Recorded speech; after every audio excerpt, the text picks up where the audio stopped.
Library پر آپ سن رہے ہیں مرزا ریاض احمد کی عقیدت و مودت سے لکھی گئی کتاب رخ مصطفیٰ۔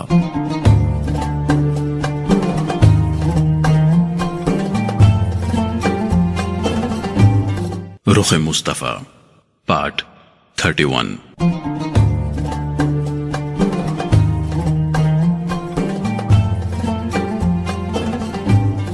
نبی کریم کا حج اور عمرہ۔ بخاری و مسلم کی روایت کے مطابق ہجرت کے بعد رسول اللہ نے 4 مرتبہ عمرہ ادا کیا۔ ہجرت کے بعد 10 ہجری میں صرف 1 مرتبہ حج ادا کیا، جو تاریخ میں حجۃ الوداع کے نام سے مشہور ہے، یعنی وہ حج جس میں رسول اللہ صلی اللہ علیہ وآلہ وسلم نے لوگوں کو الوداع کیا تھا۔ اسی حج میں رسول اللہ نے مشہور تاریخی خطبہ دیا، جو خطبہ حجۃ الوداع کے نام سے مشہور ہے۔ اس خطبے میں رسول اللہ نے ایسے اصول پیش فرمائے تھے جو بنی نوع انسان کے لیے سنگ میل کی حیثیت رکھتے ہیں۔ انہیں اپنا کر منزل ہدایت، فلاح و کامرانی یقینی ہے۔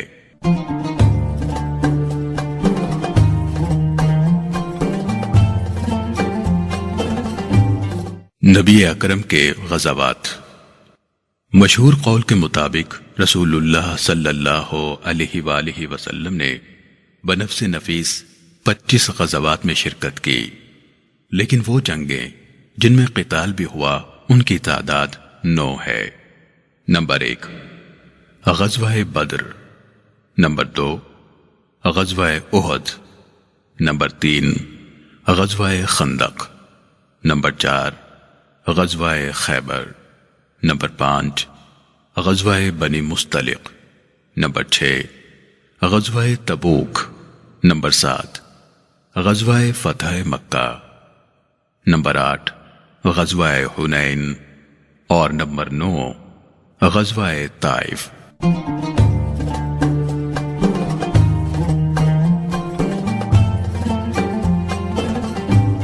خلفائے راشدین۔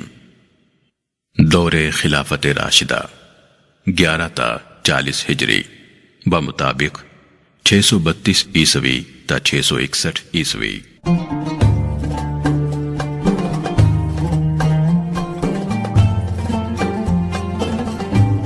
خلفائے راشدہ کا دورانیہ خلافت۔ نمبر 1 سیدنا ابو بکر صدیق رضی اللہ تعالیٰ عنہ، 12 ربیع الاول سن 11 ہجری تا 22 جمادی الثانی سن 13 ہجری بمطابق 632 عیسوی تا 634 عیسوی۔ نمبر 2 سیدنا عمر فاروق رضی اللہ تعالیٰ عنہ، 22 جمادی الثانی سن 13 ہجری تا 1 محرم الحرام سن 24 ہجری بمطابق 634 عیسوی تا 644 عیسوی۔ نمبر 3 سیدنا عثمان غنی رضی اللہ تعالیٰ عنہ، 4 محرم الحرام سن 24 ہجری تا 18 ذی الحج سن 35 ہجری بمطابق 644 عیسوی تا 656 عیسوی۔ نمبر 4 سیدنا علی المرتضی رضی اللہ تعالیٰ عنہ، 19 ذی الحج سن 35 ہجری تا 21 رمضان المبارک سن 40 ہجری بمطابق 656 عیسوی تا 661 عیسوی۔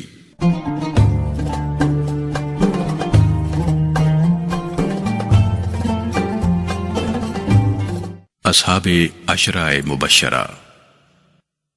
رسول اللہ نے جن کبار صحابہ کرام کو ان کی زندگیوں میں جنتی ہونے کی بشارت دی، ان کی تعداد 10 ہے۔ مبشر بالجنہ کا اعزاز حاصل کرنے والے ان نفوس قدسیہ کے اسماء گرامی یہ ہیں۔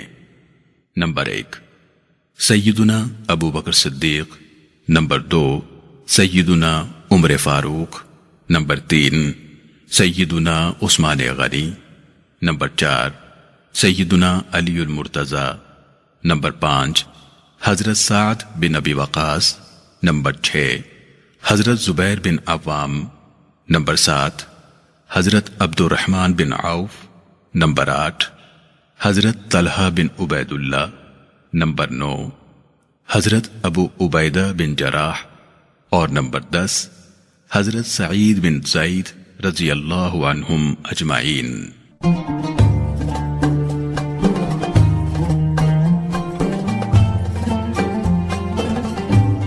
خصوصی مؤذنین۔ رسول اللہ کی حیات ظاہری میں جن صحابہ کرام کو اذان دینے کے منصب پر فائز ہونے کا اعزاز حاصل ہوا، ان کے اسماء گرامی یہ ہیں۔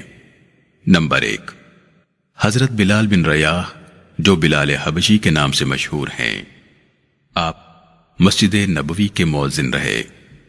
نمبر 2 حضرت عبداللہ بن ام مکتوم، آپ مسجد نبوی کے مؤذن رہے۔ نمبر 3 حضرت سعد بن عائز، آپ مسجد قباء کے مؤذن رہے۔ اور نمبر 4 حضرت ابو محذورہ رضی اللہ تعالیٰ عنہ، آپ مکہ مکرمہ کے مسجد الحرام میں اذان دیا کرتے تھے، رضوان اللہ علیہم اجمعین۔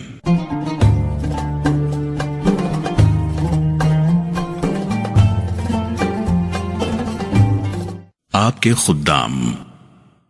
یوں تو سارے صحابہ کرام کا شمار ان خوش نصیبوں میں ہوتا ہے جنہیں رسول اللہ کی خدمت میں رہ کر سعادتیں اور تبرکات سمیٹنے کا موقع ملا، لیکن وہ سعید بخت افراد جو بطور خاص رسول اللہ کے خادم کہلانے کے شرف سے مشرف ہوئے، ان کی تعداد بھی 10 ہے، اور ان کے اسماء گرامی یہ ہیں۔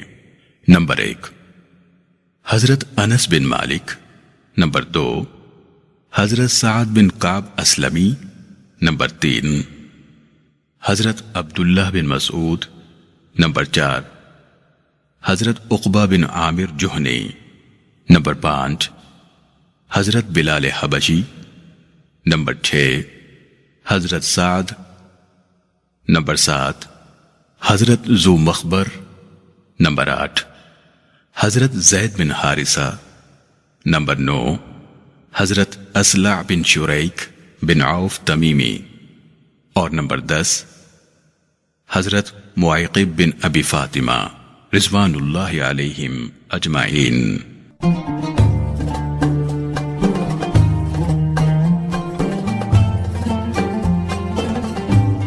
نزول قرآن اور کاتبین وحی۔ رسول اللہ پر پورے کا پورا قرآن مجید مکمل صورت میں ایک مرتبہ ہی نازل نہیں ہوا، بلکہ قریباً 23 برس میں نجمن نازل ہوتا رہا۔ جس وقت جتنا حصہ نازل ہوتا تھا اسی وقت اتنا لکھ لیا جاتا تھا۔ حضرت عثمان غنی رضی اللہ تعالیٰ عنہ فرماتے ہیں کہ رسول اللہ صلی اللہ علیہ وآلہ وسلم کا معمول تھا کہ جب قرآن کریم کا کوئی حصہ نازل ہوتا تو رسول اللہ صرف اسے لکھوانے پر ہی اکتفا نہ کرتے، بلکہ کاتب وحی کو یہ بھی ہدایت فرماتے کہ ان آیات کو فلاں سورہ میں فلاں آیت کے بعد لکھو۔ ان آیات کو رسول اللہ کی ہدایت کے مطابق لکھ لیا جاتا۔ قرآن کریم کی کتابت کے لیے حضرت زید بن ثابت رضی اللہ تعالیٰ عنہ کے علاوہ بہت سے دوسرے صحابہ کرام بھی مامور تھے۔ کاتبین وحی کی تعداد 40 سے زیادہ تھی۔ ان میں مشہور و ممتاز حضرات یہ ہیں۔ نمبر 1 سیدنا ابو بکر صدیق، نمبر 2 سیدنا عمر بن الخطاب، نمبر 3 سیدنا عثمان غنی، نمبر 4 سیدنا علی المرتضی، نمبر 5 طلحہ بن عبید اللہ، نمبر 6 سعد بن ابی وقاص، نمبر 7 زبیر بن عوام، نمبر 8 عامر بن فہیرہ، نمبر 9 ثابت بن قیس، نمبر 10 زید بن ثابت، نمبر 11 ابی بن کعب، نمبر 12 حضرت حنظلہ، اور نمبر 13 حضرت امیر معاویہ بن ابی سفیان، رضوان اللہ علیہم اجمعین۔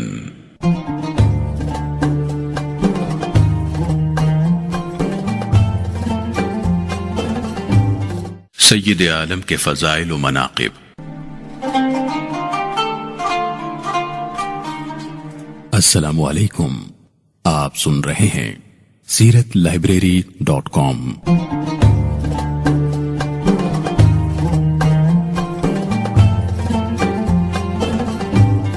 رسول اللہ کے اخلاق کریمانہ۔ ام المومنین حضرت عائشہ صدیقہ رضی اللہ تعالیٰ عنہ سے رسول اللہ کے اخلاق مبارکہ کی بابت پوچھا گیا تو آپ نے فرمایا کان خلقہ القرآن، یعنی رسول اللہ کا خلق قرآن تھا۔ اپنی ذات کے لیے نہ تو کبھی کسی سے انتقام لیا اور نہ ہی غصے کا اظہار کیا۔ رسول اللہ سب سے بڑھ کر سخی تھے۔ آپ کی زبان اقدس پر کبھی سائل کے لیے لفظ لا یعنی نہیں نہ آیا۔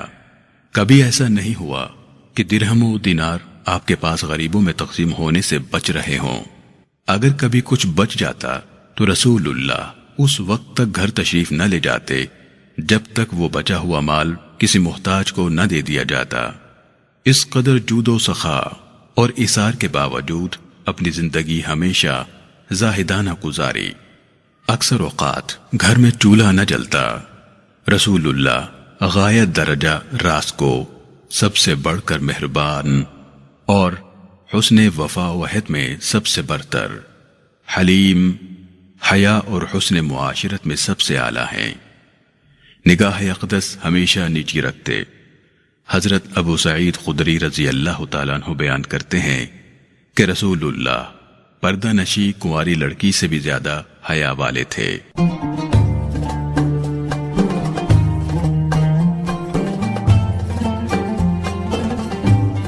رسول اللہ فصاحت و بلاغت میں ممتاز تھے۔ آپ جوامع الکلام یعنی جامع باتوں سے نوازے گئے۔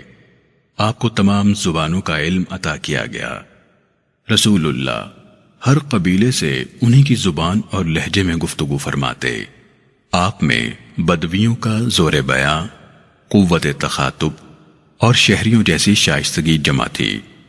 رسول اللہ صلی اللہ علیہ وآلہ وسلم نے اپنے بارے میں خود فرمایا، نمبر 1، مجھے جامع کلمات دیے گئے۔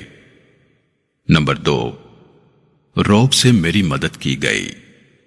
نمبر 3، میرے لیے غنیمتیں حلال کر دی گئیں۔ نمبر 4، تمام زمین میرے لیے مسجد اور ذریعہ پاکیزگی بنا دی گئی۔ نمبر 5، مجھے ساری کائنات کا رسول بنا کر بھیجا گیا۔ اور نمبر 6، مجھ پر باب نبوت ختم کر دیا گیا۔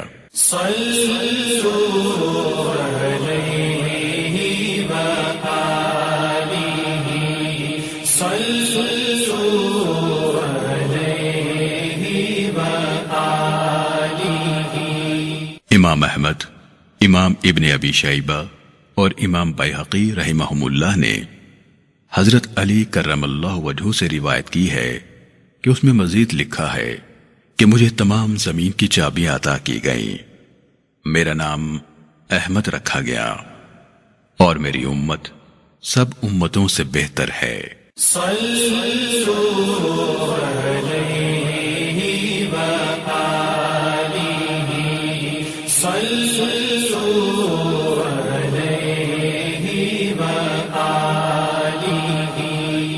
رسول اللہ کے معجزات۔ تیرا چند نالو سونا، تیرے جیا ہور نہیں ہونا، یار اپنے نو بڑا کے رب نے تے ہور نہیں بڑھانا۔ سونیا سونیا سونیا میرے نبی دی کیل کال چال ڈال روشنی، میرے نبی دی کیل کال چال ڈال روشنی، کمال سارے آپ وچ ہر ایک کمال روشنی، حضور دے وجود دا، حضور دے لباس دا، حضور دے وجود دا، حضور دے لباس دا، ہے تار تار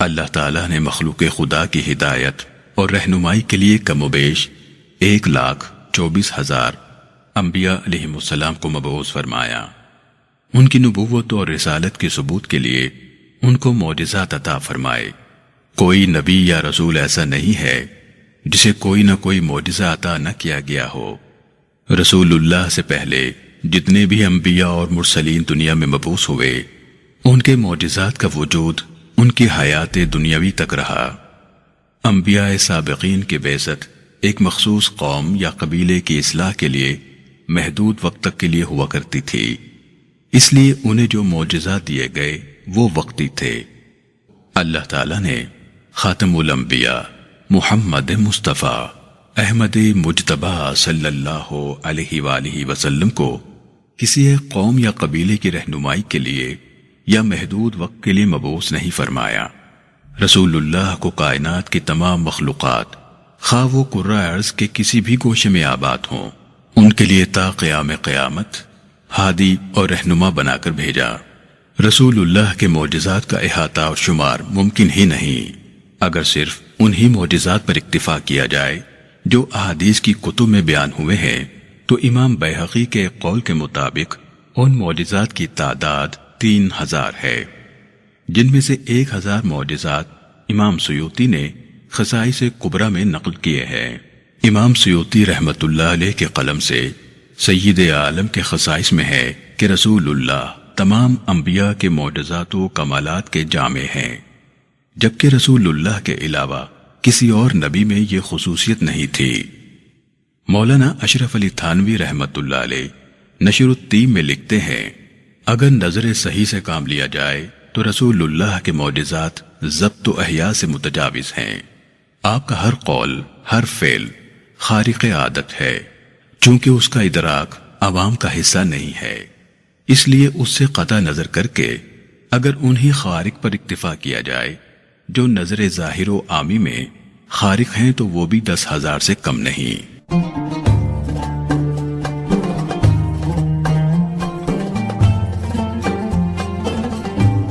معجزہ اسراء اور معراج۔ رسول اللہ کے فضائل و کمالات اور روشن ترین معجزات میں سے ایک عظیم الشان معجزہ اسراء اور معراج ہے۔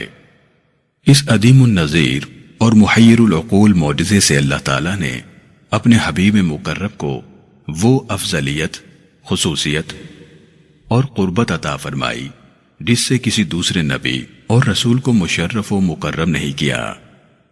قرآن مجید کی سورہ بنی اسرائیل آیت نمبر 1 میں اللہ رب العالمین ارشاد فرماتا ہے، سبحان الذي اسرى بعبده ليلا من المسجد الحرام الى المسجد الاقصى الذي باركنا حوله لنريه من آياتنا انه هو السميع البصير۔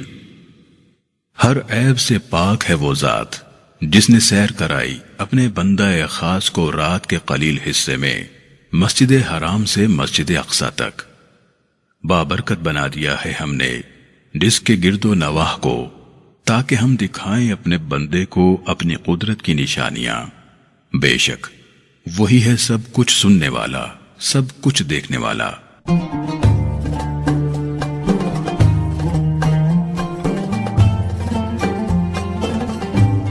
رسول اللہ کا مسجد حرام سے مسجد اقصی تک تشریف لے جانا اسراء کہلاتا ہے۔ قرآن مجید میں اس لفظ کو اسرا سے تعبیر کیا گیا ہے۔ مسجد اقصی سے آسمانوں کی طرف رسول اللہ کا عروج فرمانا معراج کہلاتا ہے۔ یہ الفاظ احادیث صحیحہ میں ایسے ہی منقول ہوئے ہیں۔ جمہور امت کا مذہب یہ ہے کہ اسراء اور معراج دونوں بحالت بیداری اور جسمانی ہیں، اس معجزے کا وقوع 27 رجب سن 12 نبوی کو ہوا۔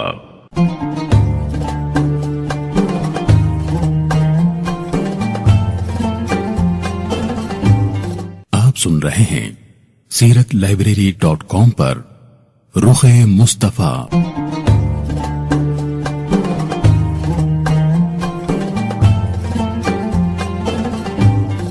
معجزہ شق القمر۔ یہ معجزہ ہجرت سے 5 سال قبل وقوع پذیر ہوا۔ یہ معجزہ بھی رسول اللہ کے عظیم الشان معجزات میں سے ایک ہے۔ کسی دوسرے جلیل القدر نبی اولو العزم رسول کو یہ معجزہ عطا نہیں ہوا۔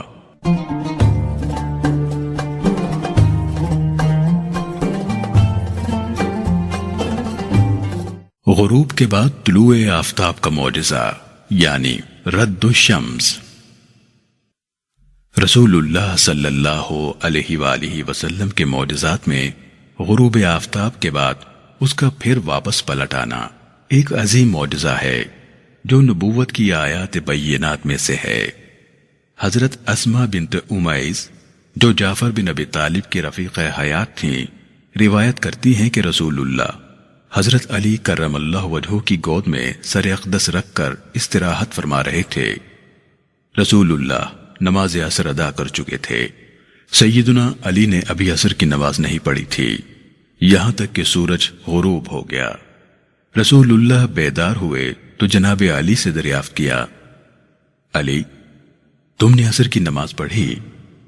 عرض کیا، یا رسول اللہ نہیں۔ اس پر رسول اللہ نے فرمایا، اے اللہ، علی تیری اور تیرے رسول کی اطاعت میں تھا، تو اس کے لیے سورج کو واپس لا تاکہ تیرا یہ بندہ نماز عصر ادا کر سکے۔ حضرت اسماء فرماتی ہیں کہ میں نے آفتاب کو دیکھا جو غروب ہو گیا تھا۔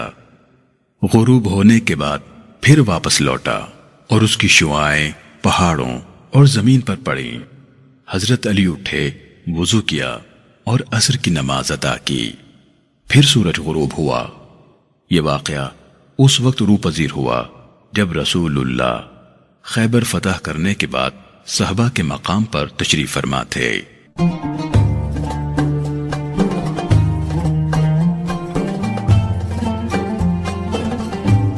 معجزات نزول باران۔ حضرت انس رضی اللہ تعالیٰ عنہ فرماتے ہیں کہ جمعے کا روز تھا۔ رسول اللہ صلی اللہ علیہ وآلہ وسلم نماز جمعہ سے پہلے خطبہ ارشاد فرما رہے تھے۔ ایک اعرابی مسجد نبوی میں داخل ہوا۔ منبر کے بالمقابل پہنچ کر اس نے گزارش کی، خشک سالی سے مویشی بھوک سے ہلاک ہو رہے ہیں، قحط کا دورہ ہے، آپ اللہ کی بارگاہ میں باران رحمت کے لیے دعا فرمائیے۔ حضرت انس فرماتے ہیں کہ اس وقت بخدا آسمان پر بادل تو کجا بادل کا کوئی ٹکڑا بھی نظر نہیں آ رہا تھا۔ بدو کی التجا پر رسول اللہ نے ہاتھ اٹھائے اور دعا کی، اے اللہ ہم پر رحمت کی بارش نازل فرما، اے اللہ ہم پر رحمت کی بارش نازل فرما، اے اللہ ہم پر رحمت کی بارش نازل فرما۔ رسول اللہ کے دعا کرنے کی دیر تھی کہ بادل کا ایک چھوٹا سا ٹکڑا آسمان پر نمودار ہوا۔ دیکھتے ہی دیکھتے وہ چاروں طرف پھیل گیا اور گرج کا برسنا شروع ہو گیا۔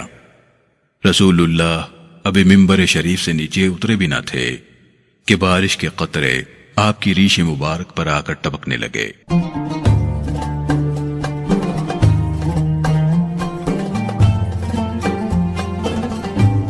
اس وقت سے آئندہ جمعے تک لگاتار بارش ہوتی رہی اور سارا علاقہ مدینہ منورہ سمیت جل تھل ہو گیا۔ آئندہ جمعے وہی دیہاتی یا کوئی اور شخص کھڑا ہو کر عرض کرنے لگا، یا رسول اللہ، مسلسل بارش کی وجہ سے راستے مسدود ہو چکے، مکانات گر رہے ہیں، مویشی گھروں میں بند ہیں، دعا فرمائیے کہ بارش تھم جائے۔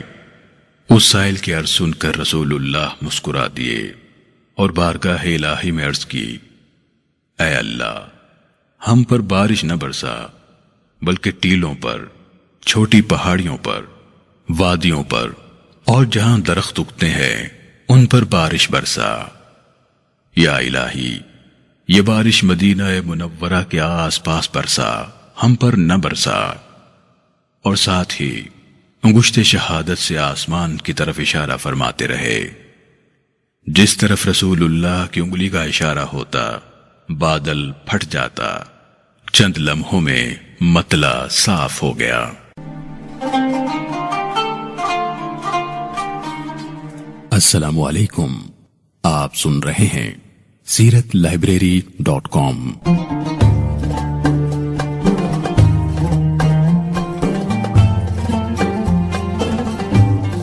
وہ معجزات جن کا تعلق پانی سے ہے کہ پانی بہت قلیل تھا، رسول اللہ کی برکت سے اس میں کثرت اور فراوانی پیدا ہو گئی۔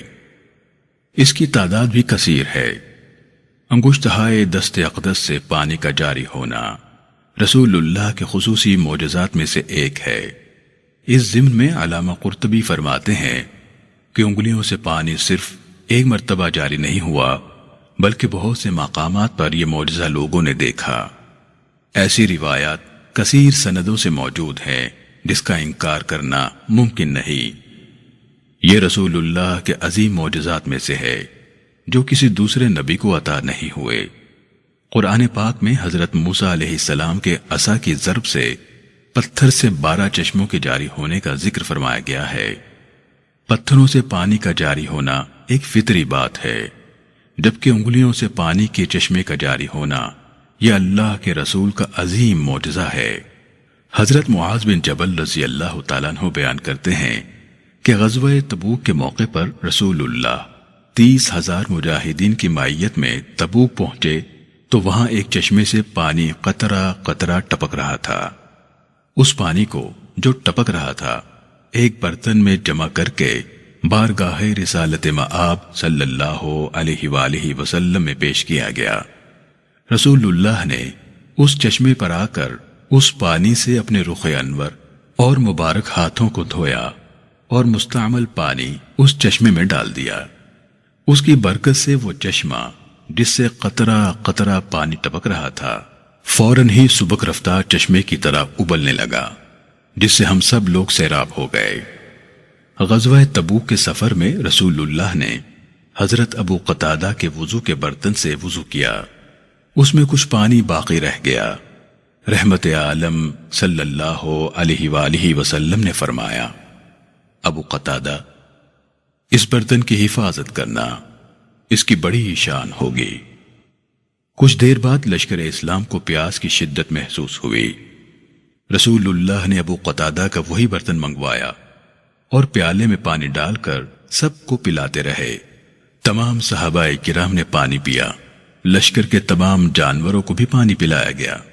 صحابہ کرام نے اپنے مشکیزے بھی بھر لیے۔ رسول اللہ کی برکت سے پانی ختم نہ ہوا۔ ابو قتادہ رضی اللہ تعالیٰ عنہ بیان کرتے ہیں کہ اس وقت صرف میں نے اور رسول اللہ نے ابھی پینا تھا۔ رسول اللہ نے پیالے میں پانی ڈالا اور مجھے حکم دیا کہ قتادہ پانی پیو۔ میں نے عرض کیا، یا رسول اللہ، جب تک آپ نہیں پیئیں گے اس پیالے کو لبوں سے نہیں لگاؤں گا۔ معلم کائنات صلی اللہ علیہ وآلہ وسلم نے ارشاد فرمایا، ان ساقی القوم آخرهم شربا، جو ساقی ہوتا ہے وہ سب کو پلانے کے بعد پیتا ہے۔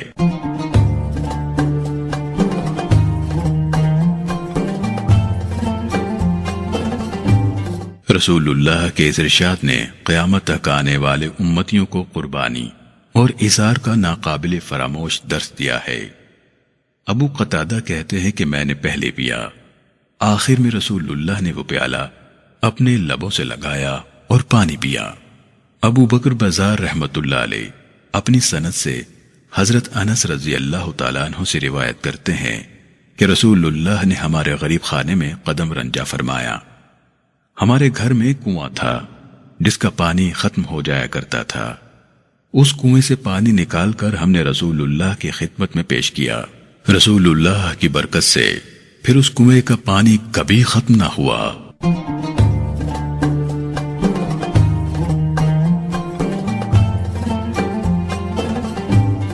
قلیل دودھ لاتعداد لوگوں کے لیے پورا ہو جانا۔ حضرت ابو ہریرہ رضی اللہ تعالیٰ عنہ روایت کرتے ہیں کہ ہم اصحاب صفہ اکثر بھوک کی وجہ سے پیٹ پر پتھر باندھا کرتے تھے۔ ایک روز بھوک سے نڈھال ہو کر راستے میں اس خیال سے بیٹھ گیا کہ شاید کوئی گزرتے ہوئے میرا حال دریافت کرے، میرے فاقے کا درما کرے۔ حضرت ابو ہریرہ رضی اللہ تعالیٰ عنہ کہتے ہیں کہ میرے پاس سے ابو بکر صدیق رضی اللہ تعالیٰ عنہ گزرے۔ میں نے انہیں اپنی طرف متوجہ کرنے کے لیے قرآن مجید کی ایک آیت کے بارے میں دریافت کیا۔ میرا مقصد یہ تھا کہ وہ اس اسنا میں میرے چہرے کی زردی کو دیکھیں گے اور میرا حال دریافت کریں گے۔ انہوں نے کوئی استفسار نہ کیا اور چل دیے۔ حضرت عمر رضی اللہ تعالیٰ عنہ میرے پاس سے گزرے۔ میں نے ان کو بھی اپنی طرف متوجہ کرنے کے لیے قرآن مجید کی ایک آیت کے متعلق دریافت کیا۔ انہوں نے بھی میرے مقصد کو نہ بھانپا اور تشریف لے گئے۔ تھوڑی دیر کے بعد رسول اللہ سرور دو عالم بے کسوں کے غمخوار آقا تشریف لائے۔ میرے چہرے کو دیکھ کر رسول اللہ نے میری حالت کو پہچان لیا اور پوچھا، ابو ہریرہ کیا بھوک لگی ہے؟ میں نے اس بات میں جواب دیا۔ رسول اللہ نے فرمایا، میرے پیچھے آؤ۔ رسول اللہ اپنے کاشانہ اقدس میں تشریف لے گئے۔ مجھے بھی اندر آنے کا حکم دیا۔ میں اندر چلا گیا۔ میں نے دیکھا کہ ایک دودھ کا پیالہ آپ کے لیے کسی نے ہدیہ بھیجا ہوا ہے۔ رسول اللہ نے فرمایا، جاؤ اور تمام اصحاب صفہ کو بلا لاؤ۔ یہ حکم سنتے ہی میری پریشانی کی کوئی حد نہ رہی، کیونکہ میری توقع تھی کہ یہ دودھ کا پیالہ پینے کے لیے مجھے مل جائے گا۔ میں سیر ہو کر پیوں گا تو میرا دن رات سکون سے گزر جائے گا۔ اب تو میں صرف پیغام رساں ہی رہ گیا۔ دودھ دوسرے ساتھی پی جائیں گے تو میرے لیے کیا بچے گا؟ اللہ اور اس کے رسول کے حکم کی اطاعت کے بغیر کوئی چارہ نہ تھا۔ میں نے تمام اصحاب صفہ کو کاشانہ اقدس پر حاضر ہونے کی اطلاع دی۔ سبھی حاضر ہو گئے اور اپنی اپنی جگہ بیٹھ گئے۔ رسول اللہ نے حضرت ابو ہریرہ سے فرمایا کہ یہ دودھ کا پیالہ لو اور انہیں باری باری پلاتے جاؤ۔ سبھی نے اپنی باری میں دودھ کا پیالہ خوب سیر ہو کر پیا۔ آخری آدمی نے حسب خواہش پی کر وہ دودھ کا پیالہ مجھے واپس کر دیا۔ میں نے وہ پیالہ رسول اللہ کی خدمت میں پیش کیا۔ رسول اللہ نے اپنا سر مبارک اوپر اٹھایا اور میری طرف نگاہ کرم ڈالی۔ مسکراتے ہوئے فرمایا، ابو ہریرہ اب تم اور میں باقی رہ گئے۔ حضرت ابو ہریرہ نے عرض کیا، یا رسول اللہ آپ نے سچ فرمایا۔ رسول اللہ نے حضرت ابو ہریرہ سے فرمایا، بیٹھ جاؤ اور پیو۔ میں بیٹھ گیا اور پینا شروع کر دیا۔ جب میں نے جی بھر کر پی لیا اور پیالہ منہ سے الگ کیا تو حکم ہوا کہ اور پیو۔ پھر میں نے جتنا میرے اندر سما سکتا تھا پیا۔ پھر جب پیالے کو لبوں سے الگ کیا تو حکم دیا اور پیو۔ بار بار رسول اللہ کے حکم سے میں پیتا رہا۔ آخری مرتبہ رسول اللہ نے جب فرمایا، ابو ہریرہ اور پیو، تو میں نے عرض کیا، یا رسول اللہ اب تو میرے اندر ایک قطرے کی بھی گنجائش نہیں رہی۔ تب رسول اللہ نے فرمایا، لاؤ پیالہ مجھے دے دو۔ میں نے پیش کیا۔ رسول اللہ نے جو سب کا پسنداز تھا وہ نوش جہاں فرمایا۔ مکھ تیرا چند نالوں سونا، تیرے جیا ہور نہیں ہونا، یار اپنے نو بنا کے رب نے تے ہور نہیں بناونا۔ سونیا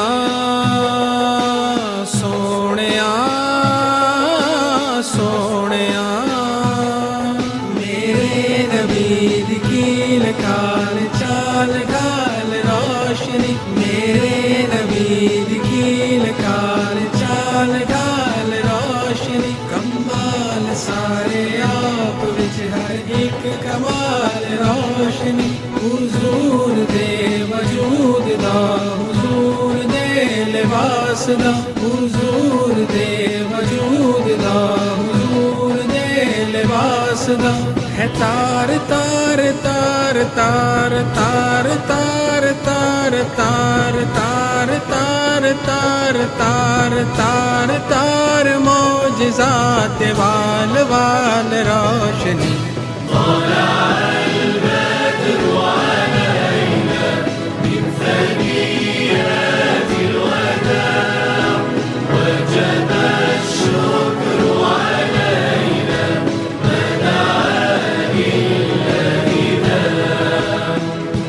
امام احمد بن مسعود روایت کرتے ہیں کہ وہ عقبہ بن ابی معیط کا ریوڑ چڑھایا کرتے تھے۔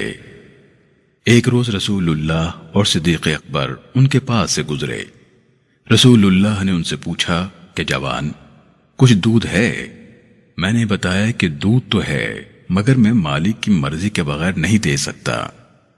رسول اللہ نے استفسار کیا کہ تمہارے پاس کوئی ایسی بکری ہے جو ابھی دودھ نہ دیتی ہو؟ میں ایسی بکری لے آیا۔ میں نے دیکھا کہ رسول اللہ نے اس بکری پر دست مبارک پھیرا، چشمے زدن میں وہ دودھ سے بھر گئی، پھر اس کو دوہا گیا۔